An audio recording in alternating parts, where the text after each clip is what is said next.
दोस्तों, आपका अपना आरजे सत्या आज आपके लिए ले आया है एक अनोखी दुनिया की कहानी। गोल्ड, बॉम्बेज झवेरी बाजार, डॉक्टर सत्यजीत चौधरी का लिखा हुआ उपन्यास जो आज मैं आप सबको सुनाने वाला हूं। इसके पहले दो अहम बातें कर लेते हैं। इसका कॉपीराइट डॉक्टर सत्यजीत चौधरी के पास है। इसको पब्लिक में एग्जीबिशन करना या इसका प्रचार करना कॉपीराइट एक्ट के खिलाफ जा सकता है, कार्रवाई की जा सकती है। दूसरी बात यह है कि इसमें जो ऐतिहासिक सन है, यानी जो साल 1950 हो, 60 हो, 70 हो, उसके साथ कहानी का लिंक थोड़ा सा आगे पीछे हो सकता है। कहानी झवेरी बाजार बॉम्बे, पुराना मुंबई, जब बॉम्बे के नाम से प्रसिद्ध था, और कहानी में जितने भी किरदार है काल्पनिक है, लेकिन कुछ कुछ सच्चाई भी है उसमें। और ये पूरा सीरीज गोल्ड, बॉम्बे, झवेरी बाजार ऑडियो और वीडियो सीरीज मैं डेडिकेट करता हूं मेरी ग्रैंड डॉटर आर्या के नाम। तो दोस्तों, मैं आपको ले जाता हूं 1950। इतिहास के पन्ने को पलटा दीजिए पीछे। 1950, कालवादेवी रोड, झवेरी बाजार। पहला किरदार यूसुफ मस्तान। झवेरी बाजार में स्थित धनजी स्ट्रीट के अंदर बहुत बड़ा एक मंजिल जिसका नाम है यूसुफ मंजिल। उसके बीचों बीच में दलान है, ऊपर से छत पूरा ढका हुआ है और उसमें ग्लास का नक्शा किया हुआ है, जो कि पुराने दिनों में जिसके अंदर से रोशनी भी आता था और दिखने में भी बहुत खूबसूरत फीलिंग्स आता था। उसी यूसुफ मंजिल के दलान के एक साइड में उल्टा लेटा हुआ एक 6 फीट का लंबा चौड़ा इंसान, जिसके बाल घुंघराले, सफेद कलर का पठानी ड्रेस पहना हुआ हट्टा कट्टा सोया हुआ है। बाजू में फोन का घंटी बजता है। फोन के ऊपर एक मंगूस रहता है। वो मंगूस वहां से चले जाता है हट के, घंटी सुन के, और ये 6 फुटिया फोन को उठाता है। सामने से किसके साथ बात होता है, और इसका आवाज तो बहुत दमदार था ही। सामने के 2 दांत बड़े, घुंघराले बाल, और उसके गले में 2 शेर के नखून वाला लॉकेट, और आवाज बहुत दमदार आवाज में वो बोलता है, अल्लाह कसम मिल जाएगा। इतना बोल के वो फोन रख देता है।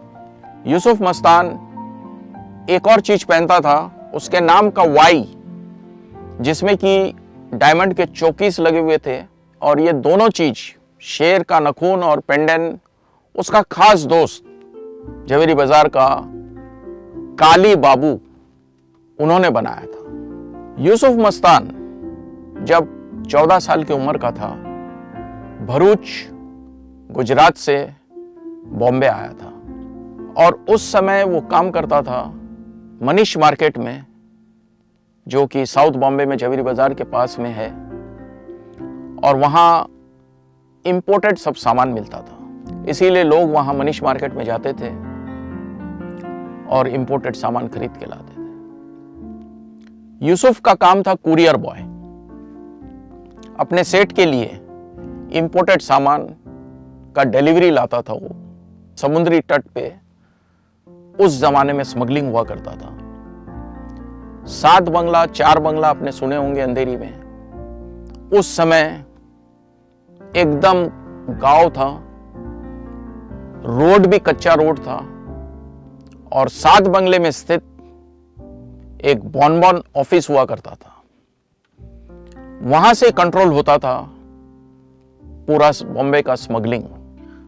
यूसुफ मस्तान वहां जाता था और वहां से अपने सेट के लिए माल लेके आता था, और 15 दिन के अंदर दुबई से ट्रिप करके बॉम्बे के तट पे आ जाता था, और वहां से सिग्नलिंग होता था रात को क्योंकि वो एकदम सामने नहीं आ पाता था, थोड़ा शोर से थोड़ा सा दूर, तट से थोड़ा दूर रुकता था और उसी सिग्नलिंग के जरिए छोटे छोटे नाव में माल ट्रांसफर होके बॉक्स में माल ट्रांसफर होता था और रात के अंधेरे में उसे लैंड किया जाता था। वहां से सारे माल बॉन के ऑफिस में आता था और बॉन के ऑफिस से पूरे डिस्ट्रीब्यूशन हर जगह बॉम्बे और बॉम्बे के बाहर वहीं से होता था।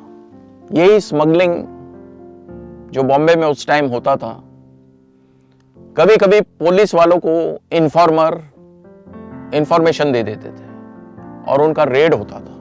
ये स्मगलर लोग इतने चालाक थे, तो पुलिस से भी 1 डिग्री चालाक, तभी तो स्मगलिंग होता था। पूरे सामान जैसे वीसीआर हो गया, गोल्ड हो गया, कैमरास हो गया, वॉचेस हो गया, इनको बोरे में पैक कर देते थे, प्लास्टिक से रैप किया जाता था और रस्सी के जरिए समुंदर में डुबो दिया जाता था। और जैसा पुलिस रेड खत्म हो गया, कुछ मिला नहीं, उसके बाद धीरे से रस्सी खींच के पूरा बोरा ऊपर और जो अंदर से माल निकाल के वापस डिस्ट्रीब्यूट होता था। नुकसान नहीं होता था माल को, लेकिन ये मालों को स्मगलिंग टर्म में बोला जाता था भीगा माल। एक बार वर्सोवा बीच पे पुलिस का रेड हुआ और बॉम्बे का डॉन, उसका छोटा भाई बॉन के ऑफिस में बैठा रहता था, तो उसे खबर मिल गया कि आज रेड है। और उस वक्त उसके ऑफिस में एक पूरा बक्सा पड़ा हुआ था गोल्ड बार का, जैसे कि स्मगलर्स के टर्म में बोला जाता है गोल्ड बिस्किट्स। इत्तेफाक से यूसुफ भी वहां था। बॉम्बे का जो डॉन है, उसका भाई, छोटा भाई, उसने बोला, यूसुफ, ये माल को तुम यहां से जल्दी ले जा सकते हो और डॉक्टर चैंग के क्लिनिक पे पहुंचाना है। और डॉक्टर चैंग का लैंडलाइन नंबर वो उसके पास दे देता है।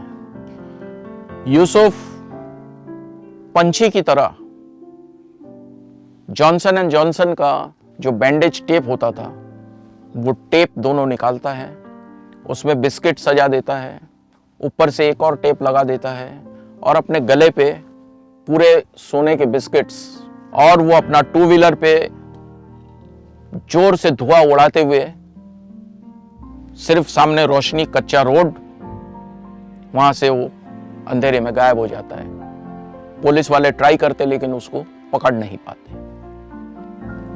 दूसरे दिन डॉक्टर चैंग को वो फोन करता है। डॉक्टर चैंग बोलता है 007 पकमोडिया स्ट्रीट में तुम्हें आना है, कल आना है, और तुम्हारा जो कोड है वहां तुमसे कोड पूछा जाएगा, वो कोड है मस्तान। दूसरे दिन यूसुफ 007 पकमोडिया स्ट्रीट पहुंच जाता है। वहां 2 सिक्योरिटी वाले उसको रोकते हैं। तभी यूसुफ बोलता है मस्तान। गार्ड समझ जाते हैं और सीधे खड़े हो जाते हैं और उसको बोलते हैं आओ, पीछे आओ, और ऊपर लेके जाते हैं। पहले माले पे हल्का सा रोशनी, एकदम दुबला पतला, मुंह में चिक्स के ऊपर चेचक के दाग और सफेद फर का टोपी पहना हुआ बैठा था खुद बॉम्बे का डॉन। बॉम्बे का डॉन यूसुफ को देखते ही बोलता है शाबाश यूसुफ, तुमने बहुत डेयरिंग वाला काम किया। यूसुफ अपना पूरा जो चेन बनाया था बिस्किट्स के, डॉन के सामने रख देता है और चुपचाप खड़ा रहता है। डॉन इतना खुश होता है कि दूसरे ही क्षण यूसुफ को बोलता है यूसुफ, तुम अभी अलीबाग चले जाओ। अलीबाग में जितना भी स्मगलिंग का लैंडिंग होगा वो पूरा कारोबार तुम संभालोगे और पूरा टर्नओवर का 10% 10% तुम्हें मिलेगा और तुम कल के कल ही अलीबाग पहुंच जाओ। उसने 3 बार डॉन को धन्यवाद दिया और ये जो ऑफर था ये एक्सेप्ट कर लिया और अलीबाग शिफ्ट हो गया दूसरे ही दिन। यूसुफ का नाम पड़ गया यूसुफ मस्तान। बॉम्बे के डॉन ने दिया था ये मस्तान सरनेम जैसा, उसके नाम के साथ जुड़ गया और लोग उसे यूसुफ मस्तान के नाम से जानने लगे। 1960 यूसुफ मस्तान जा बसा अलीबाग में और बन गया अलीबाग का डॉन। पैलेशियल हवेली, नौकर चाकर, खुद के लिए एम्पाला गाड़ी और उसके लेफ्टिनेंट्स और घर के लोगों के लिए, रिश्तेदारों के लिए 15 गाड़ी। उसका वही काम था जो बॉम्बे का डॉन का छोटा भाई वर्सोवा बॉनबॉन में किया करता था, यानी कि स्मगलिंग, जो कि दुबई से गोल्ड, इलेक्ट्रॉनिक्स वगैरह आता था, इसका लैंडिंग अलीबाग के तट पे करवाना रात को, गहरी रात को, जब सब सो जाते हैं उस टाइम टॉर्च की एक्टिविटी से, सिग्नलिंग से, लॉन्च और लॉन्च के बाद छोटे नाव से तट पर लेके आना। उसके जो लेफ्टिनेंट्स थे वो यूसुफ मस्तान के लिए अपने जान पे खेल के काम करने को तैयार थे। और इस तरह स्मगलिंग का सोना, इलेक्ट्रॉनिक्स, सब चीज अलीबाग के गोडाउन में रखा जाता था और वहां से चारों तरफ सप्लाई होता था। बॉम्बे, सूरत, पूना, अहमदाबाद, कलकत्ता, इंडिया भर में वो सप्लाई होता था। पैसे के साथ साथ शान, शौकत, हर चीज आ गया था यूसुफ मस्तान में। 23 साल की उम्र में उसने निकाह किया, शादी किया। ये एक अरेंज मैरिज था जो भरूच में उसके माता पिता ने, डॉक्टर रुखसार जो कि 25 साल की थी और फिजियोथेरेपिस्ट थी, एलिगेंट फैमिली से थी, उसके साथ यूसुफ मस्तान का निकाह अलीबाग में ही हुआ। और उसका रिसेप्शन दोस्तों देखने लायक रिसेप्शन था। ऐसा नजारा जैसे कि जन्नत नीचे उतर आया हो। राजनीतिक पॉलिटिशियंस, बड़े बड़े उद्योगपति, diamond merchants, shipping merchants, cloth merchants, जितने भी वीआईपीज और अच्छे अच्छे गेस्ट, वजनदार गेस्ट, सब जैसे अलीबाग में आ गए। और एक तरफ रिसेप्शन के साइड में गजल का प्रोग्राम चल रहा था और ये शादी या निकाह धूमधाम से हुआ। 1970 स्मगलरों का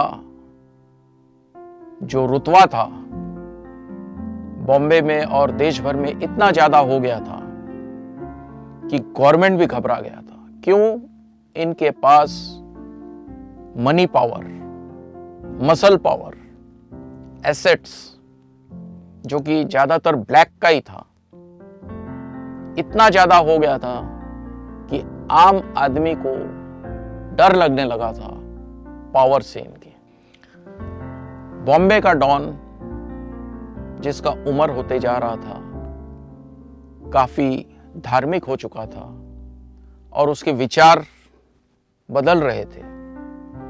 गवर्नमेंट के साथ उसके ताल्लुकात अच्छे थे, गवर्नमेंट के एम्बेसडर उसके साथ मीटिंग करते थे और ये प्रस्ताव रखा गया था कि वो गवर्नमेंट को सरेंडर कर दे और उसके साथियों को भी सलाह दे कि सरेंडर किया जाए। बहुत बड़ा फंक्शन का आयोजित हुआ 1970 में। Central minister, state minister stage पे बैठे हुए थे और उसी स्टेज में बॉम्बे का डॉन यूसुफ मस्तान, दमन का डॉन और 5-6 छोटे छोटे डॉन, सब ने सरेंडर किया गवर्नमेंट को अपना एसेट, अपना काला धन।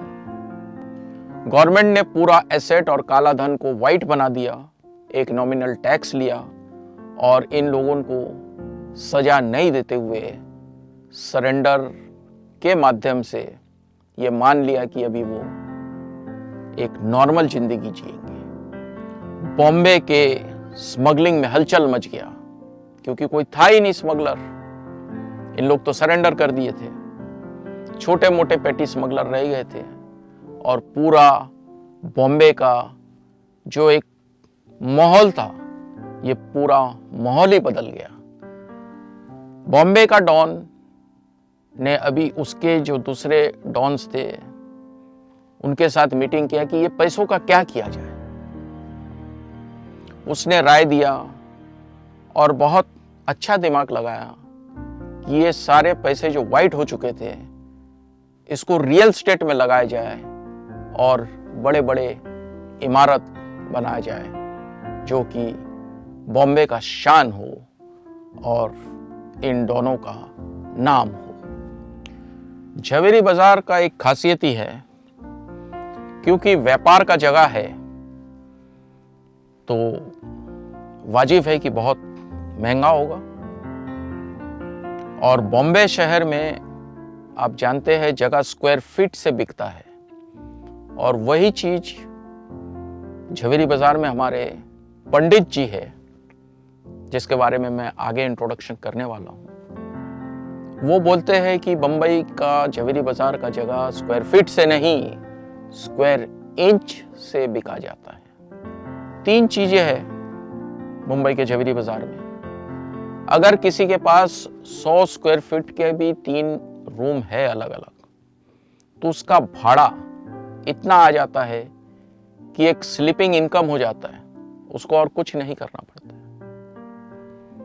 और किसी के पास अगर बहुत बड़ा ऑफिस स्पेस है झवेरी बाजार में और उसको नॉलेज है डायमंड का, गोल्ड का, तो वहां बैठे बैठे डीलिंग, जिसको बोलते हैं ब्रोकरी, दलाली, एक एक डीलिंग में पूरे दिन भर में उसका 1-2 डीलिंग हो ही जाएगा खरीदी का या बेचने का, और वो डीलिंग में ही कमा लेता है। और ये जो मोनोपोली है दोस्तों, इसमें आप और हम अंदर नहीं घुस सकते। ये एक संकली है, पावर लॉबी है जो real estate, politician, local police और लोकल लीडरों के हाथ में है। इसमें बाहर वाला एंट्री ले ही नहीं सकता है।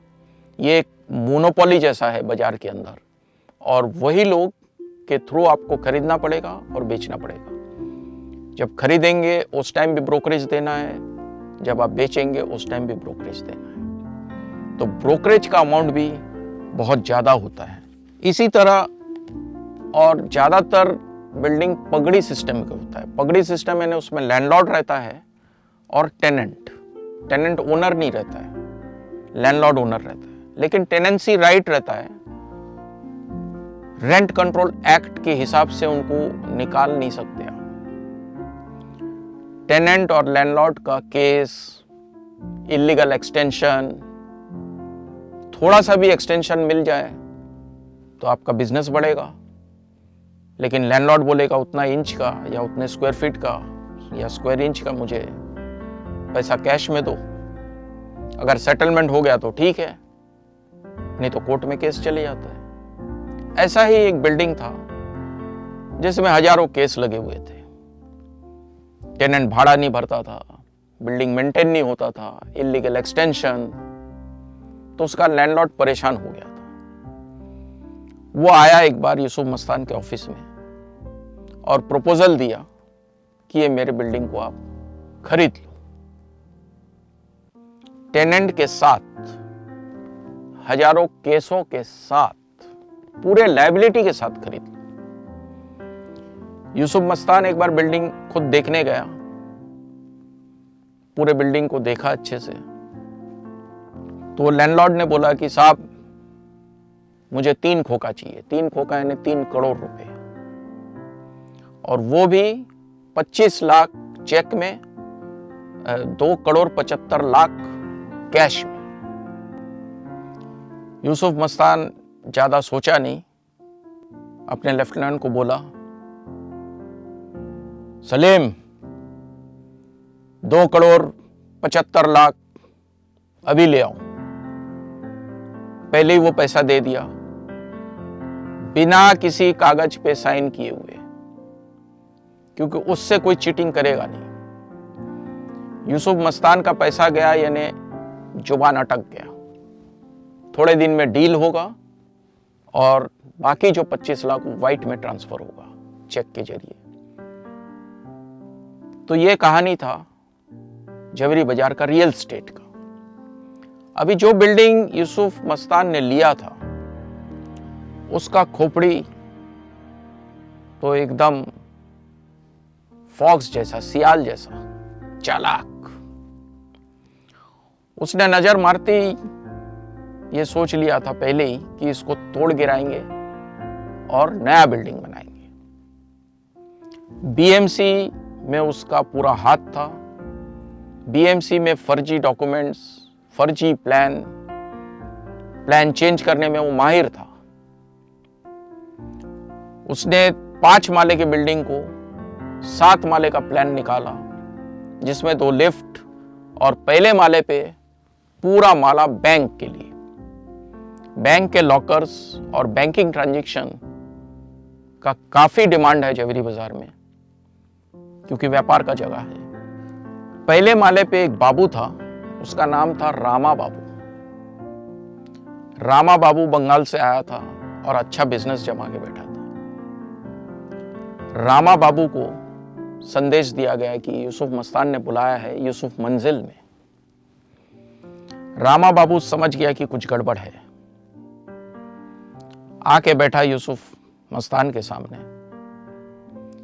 यूसुफ मस्तान सिर्फ उसको ऊपर से नीचे तक देखा और बोला, रामा बाबू तुम तो बहुत कामयाब हो, तुम्हारे घर में बाल बच्चे हैं, सुखी परिवार है, तुम ऐसा क्यों नहीं करते हो? पहले माले का 20 पेटी कैश मैं देता हूं, ओपेरा हाउस डायमंड मार्केट के आसपास कहीं एक छोटा सा ऑफिस ले लो और अपना बिजनेस वहां शिफ्ट कर लो। रामा बाबू थोड़ा सा पसीना पसीना हो गए। इतने में यूसुफ मस्तान का लेफ्टिनेंट आया, एक सूटकेस लेके, जिसमें 20 पेटी यानी 20 लाख। उस जमाने में 20 लाख बहुत बड़ा रकम हुआ करता था। वो रख दिया और बाजू में एक पिस्तौल भी रखा है। यूसुफ सिर्फ आंखों से पिस्तौल को देखता है और बैग को और रामा बाबू को, और आंखों के इशारा में बोलता है कि पिस्तौल चाहिए या कैश। रामा बाबू तो समझ गया कि ये डील इनकार करना यानी मौत है। चुपचाप कैश उठाया और जाने लगा। इतने में यूसुफ बोला, ठहरो रामा बाबू, यूसुफ मंजिल से कोई खाली हाथ नहीं जाता है, मुंह मीठा करके जाता है। और एक प्लेट में सबसे पहले खजूर आया और फिर कटे हुए फ्रूट्स। यूसुफ ने बोला, रामा बाबू आप जानते हैं रमादान करीम के बाद माशाअल्लाह हम लोग सिर्फ खजूर ही खाते हैं। पहला दाना खजूर का, उसके बाद फल फ्रूट। लीजिए खजूर खाइए, अफगानिस्तान से आया है, बहुत उम्दा क्वालिटी का है। रामा बाबू चुपचाप खजूर खाया, 20 लाख का बक्सा लेके धीरे धीरे निकल गया। इसके बाद नंबर आया है 5 माले पे स्थित एक छोटा सा वर्कशॉप राम बाबू का।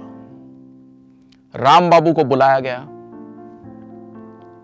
और उसे कहा गया कि 250 स्क्वायर फीट के बदले 50 स्क्वायर फीट ज्यादा मिलेगा, लेकिन 7 माले पे, 2 माला ऊपर जाना पड़ेगा। राम बाबू के पास दूसरा कोई रास्ता था ही नहीं।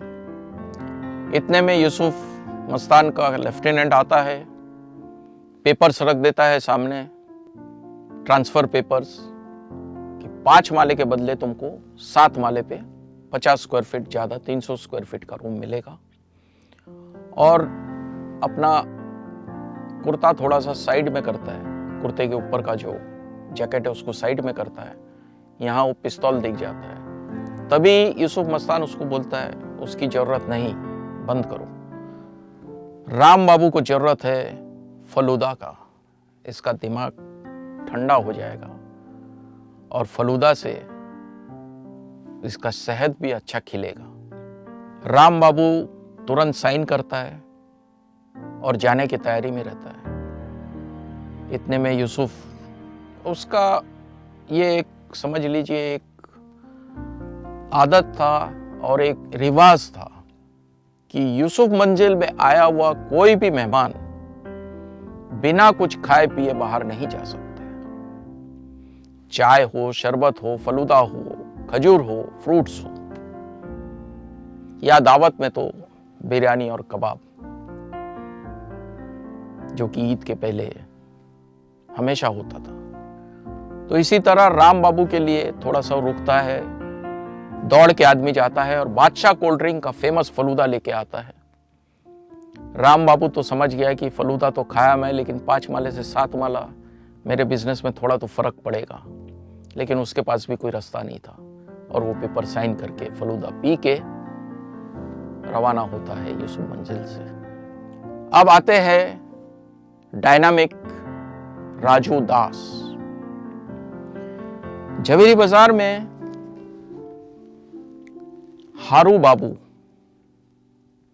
गोरा गोरा रंग, गुलाबी गाल, लंबा चेहरा, बीच में मांग बनाने का और दोनों तरफ उसके बाल जाते थे और हमेशा धोती और कुर्ता, शर्ट पैंट क्या चीज है उसे मालूम नहीं था और सीधा चलता था मार्केट में। और जब मार्केट में उतरता था उस जमाने में फिएट गाड़ी हुआ करता था, नॉन एसी गाड़ी होता था, लेकिन वही लग्जरी था उस जमाने में। तो मार्केट के सब लोग सलाम करते थे उसे।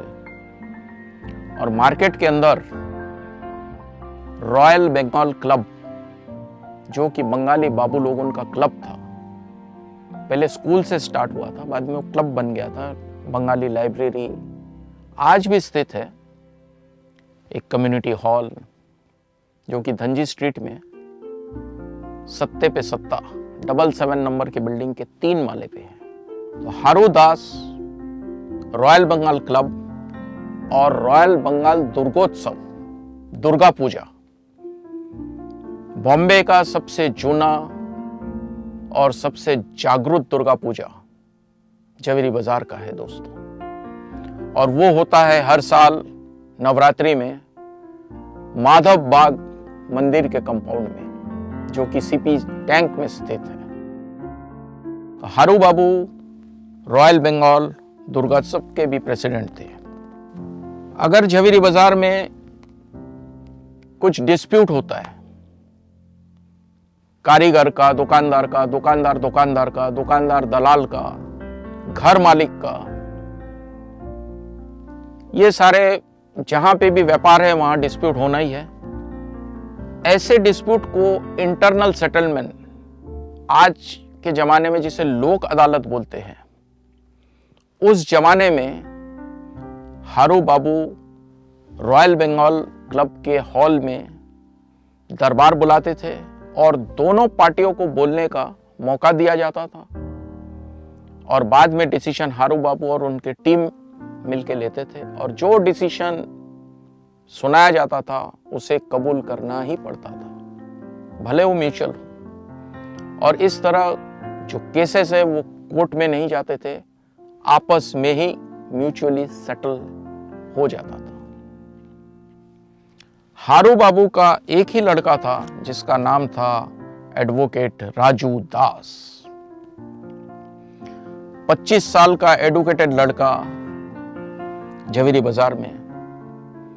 झवेरी बाजार में ज्यादातर बाबू लोग, कारीगर लोग पढ़ाई लिखाई नहीं किए थे, लेकिन उस टाइम राजू दास एडुकेटेड और यंग ब्लड, और मार्केट में सब जानते थे उसे हारूदास के लड़के के नाते, और वो चाहता था कि मार्केट में कुछ सुधार लाए, कारीगरों के लिए भी और बाबू लोगों के लिए भी, लीगली भी और सोशली भी।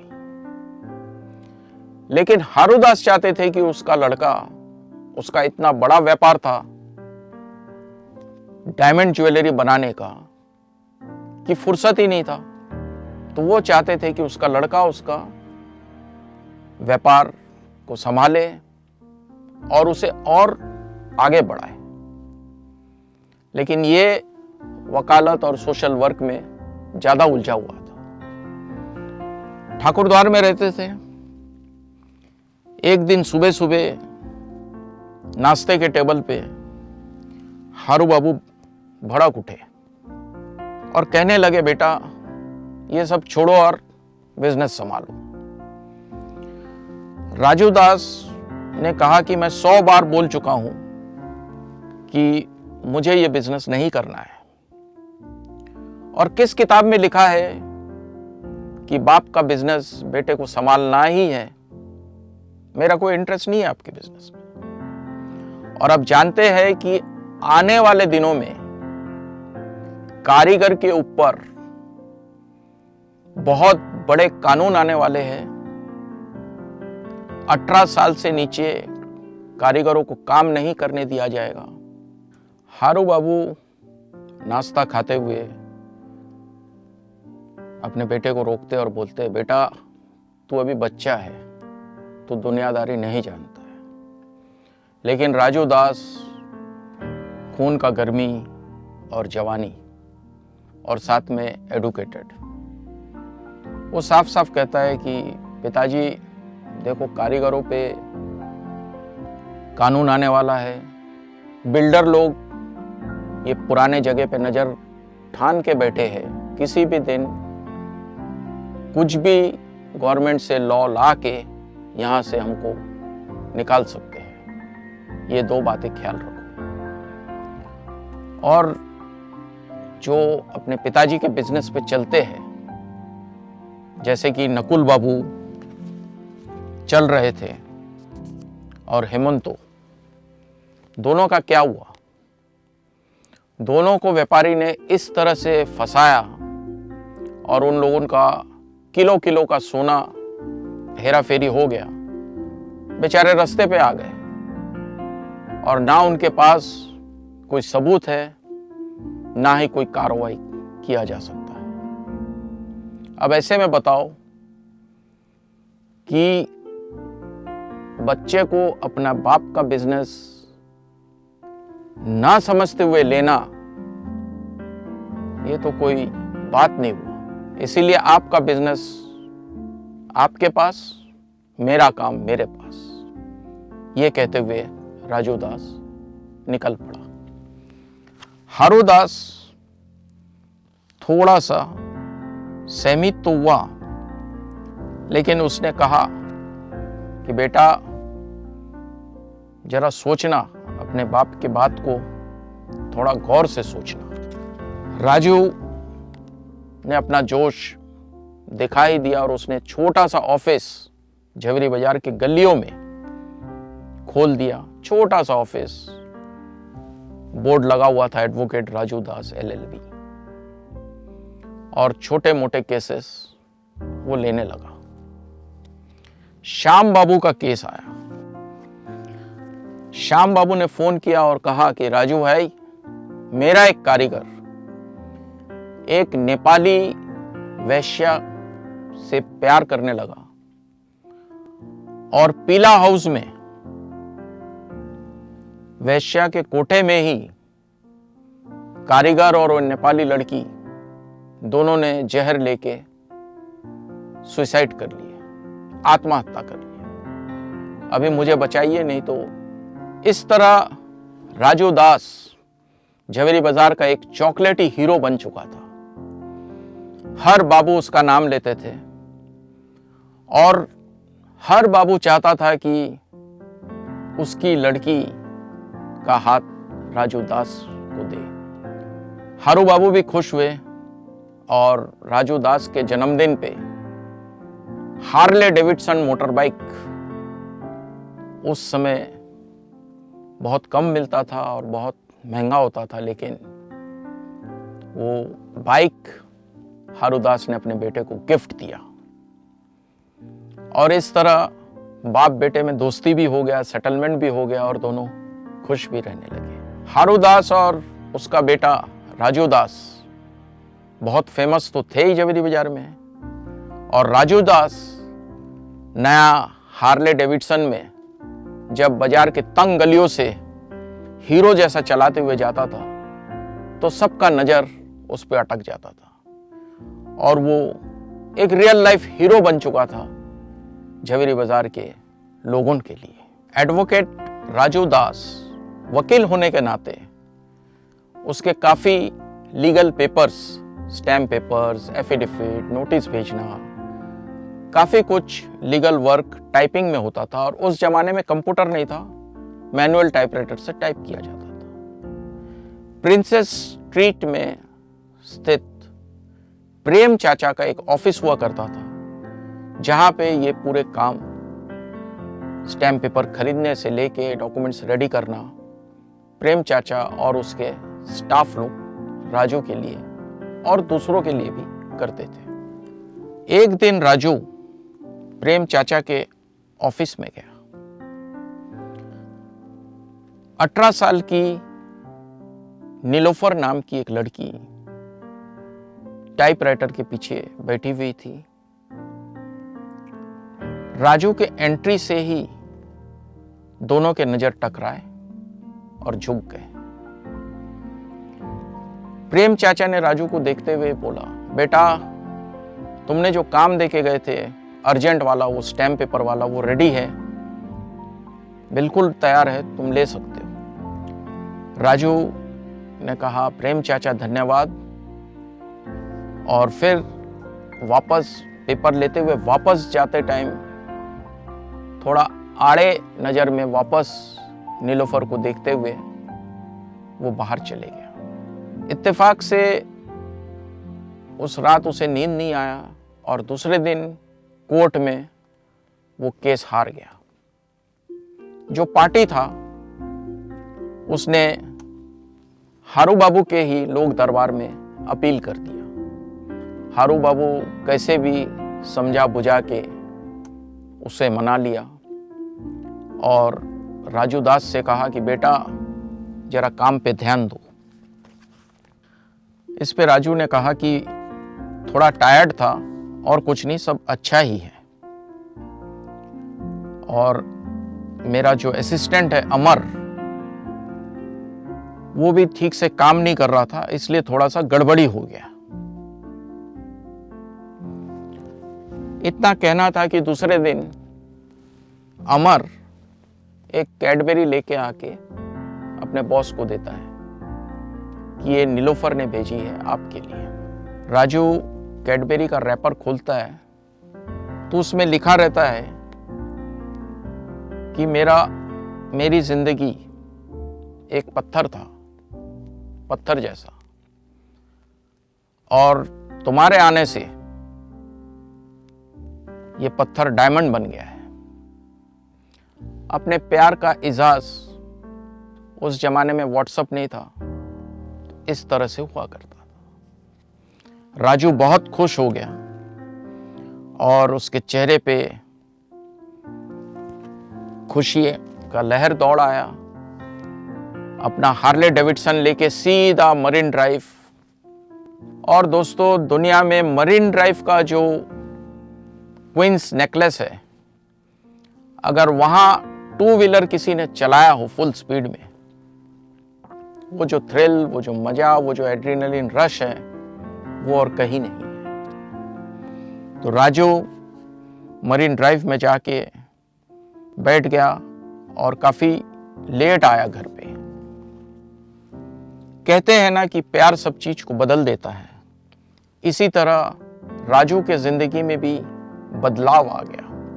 दूसरे दिन प्रेम चाचा के ऑफिस में जा पहुंचा और प्रेम चाचा को बोला कि आप गेस कीजिए ये पैकेट में क्या है। प्रेम चाचा बोले, बेटा मुझे कुछ नहीं चाहिए। राजू ने वो गिफ्ट पैकेट खोल के उसे एक अच्छा सा पेन दिया, महंगा वाला। प्रेम चाचा बहुत खुश हो गए और दूसरा पैकेट प्रेम चाचा के हाथ में दिए, बोले ये आपके बेटी नीलोफर के लिए है। इस तरह नीलोफर और राजू का चिट्ठियों से अपना फीलिंग्स एक्सप्रेस होने लगे और दोनों में प्यार हो गया।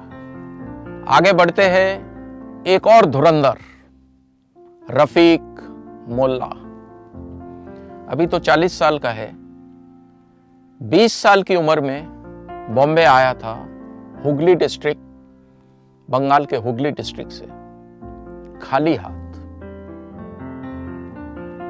यहां आके बाजार में वो देखा, गौर से देखा, तो उसे मालूम पड़ा कि गोल्ड, सोना रिसाइकल होता है। कहां से? जो दगीने बनाते हैं उसका जो पाउडर नीचे गिरता है वर्कशॉप में, उसे साइड करके रखा जाता है, जिसे बंगाली लोग नैरा बोलते हैं, नैरा। तो ये हर दुकान में नैरा जमा रहता है और विश्वकर्मा पूजा के पहले नैरा वाला, जिसमें रफीक मोल्ला का भी नाम है, वो दुकानों में जाता है, नैरा पे नजर मारता है और खरीद लेता है। बाद में उसी नैरा को कुर्ला, उसके रिफाइनरी में, फर्नेस में लिया जाता है। प्रॉपर हीट और एसिड के माध्यम से ये डस्ट में से सोना अलग किया जाता है और उसी सोने का बिस्किट भी बन जाता है, देसी बिस्किट, जिसका नाम मार्केट में डालडा बिस्किट है। इसी तरह एक दिन रफीक पहुंचता है बापी के शोरूम में। बापी उसे कहता है, रफीक भाई, इस बार विश्वकर्मा की कृपा से बहुत अच्छा काम हुआ है और नारा भी बहुत जमा है, तो ये नारा अच्छे दाम से लो, तुम्हारा भी प्रॉफिट होगा और मुझे भी कुछ मिलेगा। रफीक एक नजर मारता है और कहता है, बापी दा, लोग कहते हैं कि मैं मिट्टी को भी छू लूं तो सोना बन जाता है, इस नैरा का मैं 50,000 दूंगा। बापी कहता है, डन। रफीक अपने भाई को आवाज देता है, अब्दुल, 50,000 रुपए कैश बापी को दे दो।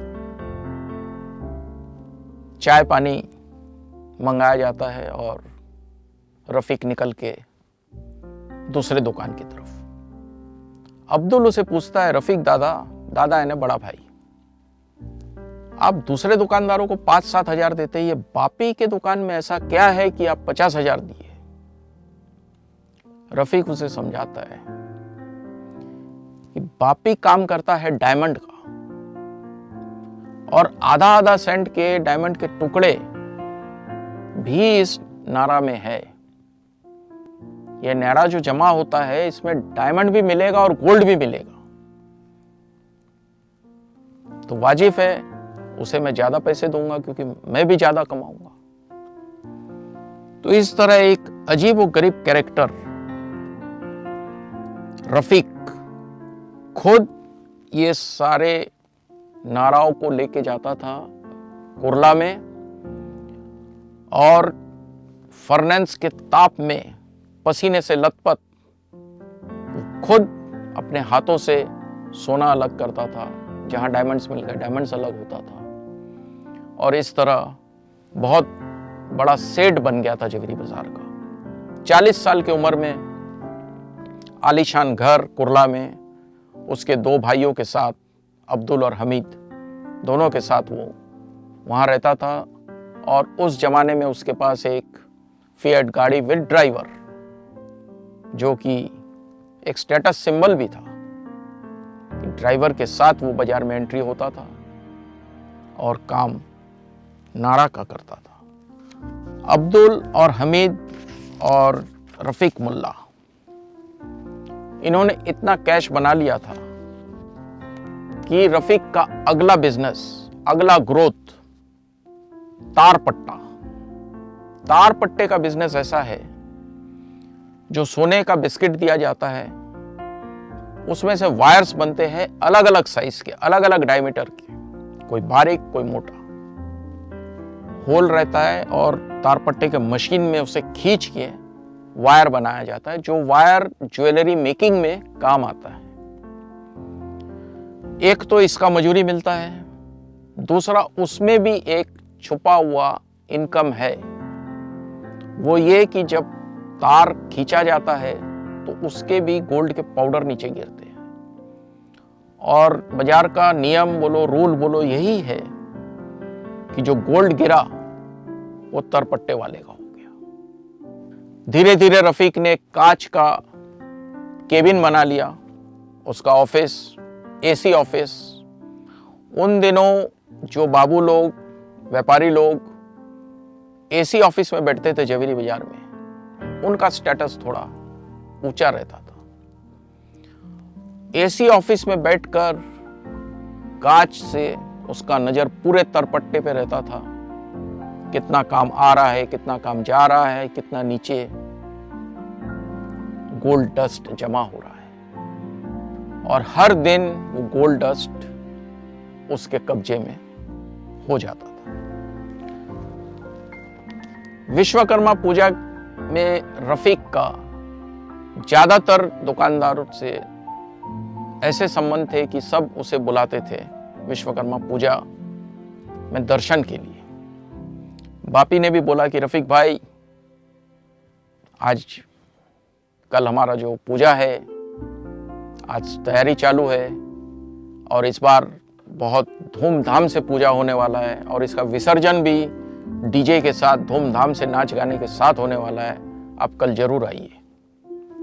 रफीक बोला, तुम बुलाए या नहीं बुलाए, मुझे तो मेरे कस्टमर्स के पास 2-2 मिनट का विश्वकर्मा बाबा का दर्शन करने आना ही है। रफीक इस तरह मिलजुल के रहता था सब बाबू लोगों से और बहुत नाम कमा चुका था। उसके कारीगरों को में मुस्लिम भी थे और हिंदू भी थे, बंगाली मुस्लिम, हिंदू मुस्लिम में, और वो खुद भी बंगाली मुस्लिम था। आप लोग फर्क नहीं समझ सकेंगे, बंगला बोलते हैं और एक ही जैसे दिखते हैं और स्वभाव के भी बहुत अच्छे रहते हैं। तो वो उसके मुस्लिम कारीगर के माता पिता को हाज भेजता था अपने खर्चे से, और जो हिंदू कारीगर है उनके माता पिता को बद्रीनाथ, केदार बद्रीनाथ भेजता था अपने खर्चे से। उसके हर कारीगर और उनके माता पिता का कोई भी मेडिकल इमरजेंसी आया तो उसका पूरा बिल, हॉस्पिटल का बिल रफीक भरता था। इतना बड़ा दिल था उसका और लोग उसे मानते थे। और उसका एक दूसरा सोशल एक्टिविटी था जो आगे चल के आने वाला है, वो है वो एक फुटबॉल का नशा उसमें था और एक फुटबॉल क्लब चलाता था। 1950 जवेरी बाजार का धुरंधरों का धुरंधर पंडित जी, मीडियम हाइट, सांवला रंग, गोल चेहरा, बाल कम और पीछे एक छोटा सा चोटी, इलाहाबाद से आया हुआ मिडिल क्लास फैमिली से, जिन्होंने इलाहाबाद यूनिवर्सिटी से एमए इन संस्कृत किया हुआ था। बॉम्बे नगरी में सभी आते हैं दोस्तों अपना काम ढूंढने और अपने आप को कर्म भूमि में, बॉम्बे के कर्म भूमि में बसाने के लिए। पंडित जी भी ऐसे ही भटकते हुए आ गए झवेरी बाजार में। धनजी स्ट्रीट बिल्डिंग नंबर 77, जो कि ओनरशिप बिल्डिंग, जिसमें 3 माले पे रॉयल बंगाल क्लब है, 4 माले का ओनरशिप बिल्डिंग। 77 नंबर वाले सोसाइटी के मेंबर लोग ढूंढ रहे थे कि एक ऐसा मैनेजर मिले जो कि ये सोसाइटी को संभाले, क्योंकि सब अपने अपने काम में व्यस्त रहते थे। 2 माला तक तो ऑफिस और कारखाना वर्कशॉप था, ऑफिस कम वर्कशॉप। 3रे माले पे सामने के हिस्से पे रॉयल बंगाल क्लब, पीछे के हिस्से पे रेसिडेंट, 4 माले पे गुप्ता जी का बड़ा रेसिडेंट। पंडित जी को नौकरी मिल गई। पंडित जी वही बिल्डिंग में ऊपर छत पे एक छोटा सा रूम है, टेरेस रूम, वहां रहते थे। पंडित जी का पूरा नाम था शिव शंकर शुक्ला। सुबह 5 बजे अपना दिन शुरू करते थे पूजा पाठ से और रात को 10 बजे सो जाते थे। धीरे धीरे पूरे सोसाइटी के मेंबर से उसका परिचय हुआ और वो कंट्रोल पा गया उस बिल्डिंग पे। मंथली मेंटेनेंस कलेक्ट करने से लेके सबके साथ बैठ के गप्पे लड़ाना, चाय पीना, और उसका खुद का नाश्ता उस जमाने में 40 पैसे का चना मुरमुरा से होता था। दोपहर को खिचड़ी और रात को गुड़, केला, दूध और थोड़ा सा चावल। जैसे जैसे समय बीतता गया, धनजी स्ट्रीट में कमर्शियल जगह, ऑफिस कम वर्कशॉप के जगह का क्राइसिस होने लगा। नए बिल्डिंग नहीं थे और पुराने बिल्डिंग पे मालिया बना बना के छोटे छोटे, जिस तरह मैं पहले भी बता चुका हूं कि हर इंच का वैल्यू है और हर इंच वापरा जाता है। इसी तरह डिमांड के नजरअंदाज नहीं करते हुए पंडित जी अपना गणित जोड़ते थे हमेशा, और उनके दिल में एक उम्मीद था कि झवेरी बाजार में वो कुछ कर दिखाए। एक दिन ऐसा मौका आ गया कि 4 माले के जो रेसिडेंट थे गुप्ता जी, उन्होंने पंडित जी को बुलाया कि पंडित जी मेरा जगह इसको बेचना है, मैं कहीं और रेसिडेंस एरिया में शिफ्ट हो जाऊंगा।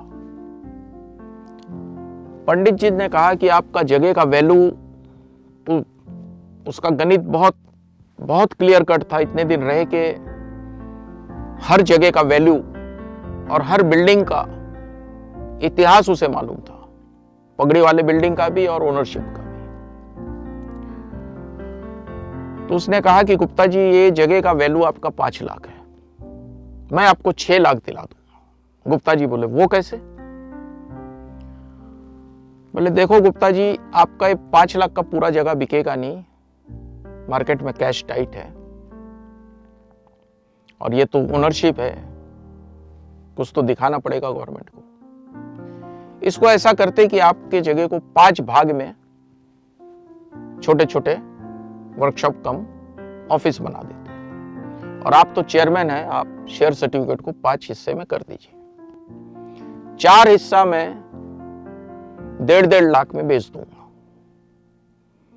5वां हिस्सा मेरे नाम पे होना चाहिए ब्रोकरेज के तौर पे। आपके हो गए 6 लाख। गुप्ता जी सोच में पड़ गए, बोले तुम कर पाओगे? पंडित जी बोले आप आज्ञा दीजिए। और क्या था, 1 हफ्ते में पंडित जी ने 4 कस्टमर वहां लेके आए, और मजे की बात वही बिल्डिंग के कस्टमर आए, 77 नंबर के ही कस्टमर आए। 2 कस्टमर को उन्होंने डबल पैरेट, डबल मिट्टू फाइनेंस, जो कि लोकल मनी लेंडर है मार्केट का, उससे पैसा भी दिला दिए। 5वां सर्टिफिकेट पे नाम चढ़ा शिव शंकर शुक्ला।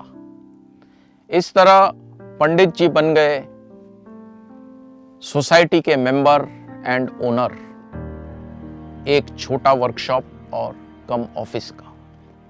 ये तो शुरुआत हुआ पंडित जी का। क्योंकि वो मेंबर बन गया, अगले एजीएम में उसे हक मिला मैनेजिंग कमेटी में आने का, और बिल्डिंग के सबका प्यारा पंडित जी, सबसे अच्छा संबंध रखने वाला, धार्मिक और अपने प्रिंसिपल्स पे चलने वाला, सब उसे दोस्त ही मानते थे और मुसीबत में मसीहा मांगते थे, क्योंकि उसका बीएमसी, पुलिस, हॉकर्स, पूरे बाजार में जैसे हर कनेक्शन, इलेक्ट्रिकल कनेक्शन का वो मेन बॉक्स, पावर स्टेशन, और उसका सारे लोगों के साथ कनेक्टेड थे। तो मेंबरों ने उसे 77 बिल्डिंग का चेयरमैन बना दिया। तो पंडित जी शुरू किए थे मैनेजर से, बन गए 77 नंबर बिल्डिंग, जो कि ओनरशिप बिल्डिंग है, उसके चेयरमैन। उन्होंने एक नया मैनेजर रख दिया अपने अंडर पे, मिश्रा बाबू। मिश्रा बाबू 2 साल में तैयार हो गए। उसके सर पे पंडित जी का हाथ था। कहा जाता है कि झवेरी बाजार में पंडित जी का हाथ जिस पे आया तो उसकी जिंदगी बन गई। मिश्रा बाबू को कहा जाता था मैन फ्राइडे ऑफ पंडित जी। आप अच्छी तरह जानते हैं मैन फ्राइडे का इंपॉर्टेंस क्या रहता है। कहानी आगे बढ़ती गई, समय बीतता गया, पंडित जी के प्रॉपर्टीज और शोहरत दोनों बढ़ते गया। नेपेंसी रोड में उन्होंने अपना नया घर एक पेंट हाउस में लिए, जिसमें टेरेस भी, कुछ हिस्सा टेरेस का उनके हिस्से में भी आ गया, और वहाँ अपने 4 लड़का, 4 पुत्र और 1 पुत्री के साथ बहुत अच्छा जिंदगी बिताने लगे। एक दिन उसी बिल्डिंग का एक दुकानदार पंडित जी के पास आया। पंडित जी तो ब्लंट थे, काम की बात करो बाबू। बाबू कहने लगा मुझे 50 स्क्वायर फीट जगह चाहिए ज्यादा मशीन्स रखने के लिए, और मैं ये बिल्डिंग छोड़ के जाना नहीं चाहता हूं, क्योंकि आपकी पहचान पुलिस, बीएमसी और बाजार में इतना है कि ये बिल्डिंग से सेफ जगह झवेरी बाजार में और कोई नहीं है। इतना जोखिम, इतना लाखों का सोना दगीना हमारे पास पड़ा रहता है, डायमंड्स पड़े रहते हैं, लेकिन हम ये 77 बिल्डिंग में अपने आप को बहुत सेफ महसूस करते हैं। ये जो सुरक्षा कवच है आपका, तो यहां से मैं जाना भी नहीं चाहता हूं, और मेरे पास उतने पैसे भी नहीं है, और मुझे सिर्फ 50 स्क्वायर फीट ज्यादा चाहिए। पंडित जी सोचने लगे, खोपड़ी चलने लगा उसका। यूपी के थे तो यूपी टोन में बोले तो हर जगह मिल जाएगी, और हंसने लगे। ये बाबू तो समझ नहीं पाया कि जगह कहां से देगा। तभी पंडित जी ने बताया कि हर स्क्वायर इंच का पैसे लूंगा। मिश्रा बाबू ने क्या किया, बीएमसी में फ्लोर प्लान चेंज करा दिया, और एक चौकी था, उस चौकी को थोड़ा सा अंदर लेके बाबू के दुकान के साथ अटैच कर दिया। नीचे से बंद कर दिया धीरे धीरे, और वो चौकी को अटैच कर दिया। इससे बाबू को 60 स्क्वायर फीट ज्यादा मिल गया। ओनरशिप बिल्डिंग के नाते 60 स्क्वायर फीट का थोड़ा सा व्हाइट का हिस्सा सोसाइटी में डोनेट किया गया। बाकी कैश का हिस्सा, सोसाइटी का 2 अकाउंट था, एक व्हाइट का, एक कैश का, कैश अकाउंट में रखा गया। और दोस्तों, ये जो 77 नंबर का बिल्डिंग है, इसका रिजर्व इतना अच्छा था कि कोई भी वक्त अगर ये बिल्डिंग को तोड़ के नया बनाना हो तो सोसाइटी के पास पूरा पैसा पहले से तैयार था, पंडित जी के दिमाग की कैलकुलेशन से। दूसरे ही दिन मिश्रा बाबू के पास में कैश जमा कर दिया और थोड़ा सा शेयर बीएमसी में चले गया और मामला वहीं की वहीं स्टॉप। पंडित जी के पास इतना कनेक्शन, इतना पैसा, हर साल उनके घर के टेरेस पे एक मंदिर था, गणपति जी का मंदिर। गणपति जी के पूजा में वो सब गेस्टों को बुलाते थे, पूजा होता था, प्रसाद दिया जाता था और साथ में भोजन भी। ये हर गणपति में पंडित जी के यहाँ का एक रिवाज बन गया था। धीरे धीरे पंडित जी पॉलिटिक्स में भी चले गए और हिंदू पार्टी के प्रेसिडेंट बन गए और उनका सिंबल था गाय का चेहरा, पार्टी का सिंबल, हिंदू पार्टी का। और वो बहुत कट्टर हिंदूवाद थे और अपना इमेज बढ़ाने के लिए कभी कभी कुछ ना कुछ हल्ला बोल कर देते थे, कभी आवाज लगाते थे कि वैलेंटाइन डे बंद करो। हिंदूवादी और हिंदू पार्टी के लीडर के नाते उनसे भी लोग डरने लगे। साथ में झवेरी बाजार के जो हॉकर्स, इल्लीगल हॉकर्स, गली गली में इल्लीगल हॉकर्स, इनके ऊपर इसका कब्जा था पंडित जी का। हर हफ्ते, हर शनिवार को, हफ्ते के आखिरी दिन, हर हॉकर से कैश पैकेट पंडित जी के ऑफिस में जमा किया जाता था। 5 हिस्सा होता था, एक बीएमसी का, पुलिस का, लोकल एमएलए का, कॉर्पोरेटर का और 5वां हिस्सा पंडित जी का।